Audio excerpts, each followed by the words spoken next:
What's up everybody, welcome back to the FPL channel, where today we're going to be looking at something different. We're going to be looking at how a squad of 15 will look like when you fit the 15 most owned players, aka the 15 bandwagons I guess, into a team. And so why I'm doing this is because it allows us to look at what FPL managers in general are trying to fit their squad with, and it really has some interesting finds, so stick around for that. And coincidentally, I'm wearing the same shirt as my previous video. Believe it or not, this was not planned. So what are the rules to this? Well, rule number one, a budget of 100 million. So I can't fit everybody in. For example, if Salah is owned by 40%, Sterling by 37%, Kane by 35%, I can fit all three in, but because others might be higher owned than them, I gotta make compromise and try to get the squad into the 100 million budget. And that's rule number one. Rule number two, 3 players per club. Same rule as the original FPL. So, which basically means 3 Liverpool players max. Because if I can cut as I want, there'll be 5 of them in the team. Basically 5. I think it's 6. Yeah, with Alisson is 6. 6 of them will be in the team when those 2 rules don't apply. Because when those 2 rules apply, it's only 3%. Wait, let me adjust the camera. There we go. So, you ready to look at the team? Okay. Voila. So, what do we pick from this? So, we pick a couple of things. Number 1, premium defense. This is what first thing you pick, premium defense. So, it's basically 2 Liverpool defenders. It could be 3 because you can see here, Alexander-Arnold is not far behind here. So that's what I'm saying. Look at D. Kelly, he's also quite highly owned. Wan-Bissaka, he's a surprise actually, because Man United, we aren't known to keep that many clean sheets, and we don't have an easy set of fixtures. Chelsea, I don't expect a clean sheet. Wolves, I don't. Crystal Palace, maybe. Southampton away, probably they're gonna score. Leicester home, they're gonna score. West Ham away, they always score. So Arsenal home, they always score. Newcastle away, that could be a game where we keep a clean sheet. Liverpool home, if it turns out like last season, no, probably not. But on an ordinary day, we will concede. So that first run of 9 games, I see 2 clean sheets in 9, and I don't think investing in Man United defense right now, or even anytime in general, is a really good idea right now. So I'll pass. These 2, well, basically I have Alexander-Arnold ahead of Robertson, so these 2 are also in my team. Look at Dean. He could switch around with Coleman in my actual team. Martin Kelly, I'm not playing with a 4 million defender, so he doesn't make it. Let's move on to the midfield. So no Sterling, and that is because of the budget. You can see here, Sterling was higher owned by Kante and by Madison. So 2 were, the likes of Mane, Sterling, Fraser, they were higher owned, but the problem is I can't fit all of them into the team because of the budget limit. So I gotta compromise. Salah will stay because he's the highest owned. Zaha comes in, Bernardo Silva, the 3 most owned midfielders in the game. Then you have compromises. You have James Madison, 7 million. Leicester have a tough set of fixtures, but they tend to do well in the tough fixtures. James Madison has Jamie Vardy, Jose Perez, that likes of them to assist. I'm not sure how Perez will do, so we shall see about that. N'Golo Kante, probably a 5th midfielder at 5 million. I still don't know how he's higher owned than Jorginho and Mark Noble when the other 2 takes penalties, and the thing this guy does, he doesn't take penalties, even though he's a really, really, really good player. Not a really good FPL asset to have. So Bernardo Silva, in my opinion, not the best City option.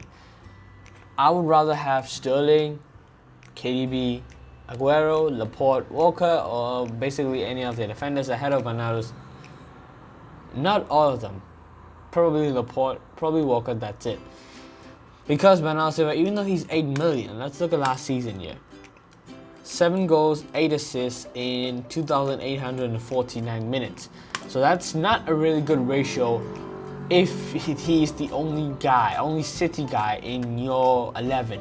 Plus, we have Gylfi Sigurdsson with these fixtures, and he is the main man at Everton. Plus, these are 13 goals, 6 assists. So probably I'm gonna go towards Sigurdsson because of the. Probably I'm gonna go with Sigurdsson because I feel he's the better option more than anything. And so that's the midfield done. Salah, no need to explain him, do I? Moving on to the attack. The first thing you notice, no premium forwards. Jimenez. So what do I think about Jimenez? Most owned player in the game before a couple of days ago when Van Dijk took over.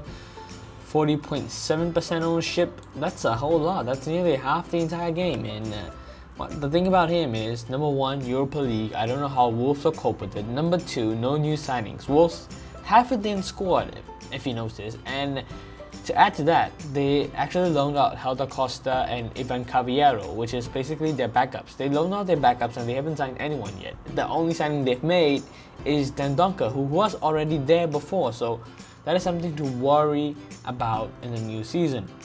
So, and with the Wolves tend to do well in the tough fixtures. They are like basically a new Leicester, but I'm gonna stay away from Wolves. Even if I'll bring in Jota because of the way my team is setting up and the budget is spread around. So if you want to see my first draft, I'll put a card somewhere up there, so you go and check it out. And let's move on. Callum Wilson, he's also in my first draft, and I don't think he's leaving. Main man at Leicester, the telepathic connection with Ryan Fraser. What did I say? The main man at Leicester? Holy crap!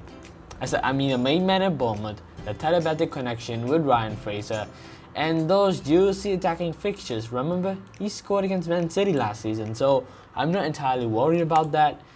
Arsenal, their defense is crap. I expect him to. There's a chance he will score.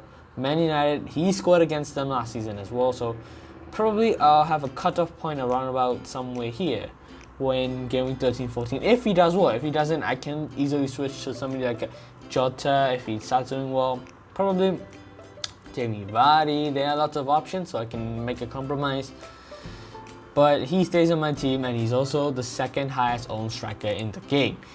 And catching him up, Josh King, 21.1%. His ownership has risen quite highly compared to previous days. Wilson's one dropped a lot because usually he was like 28%, now he's just 23%.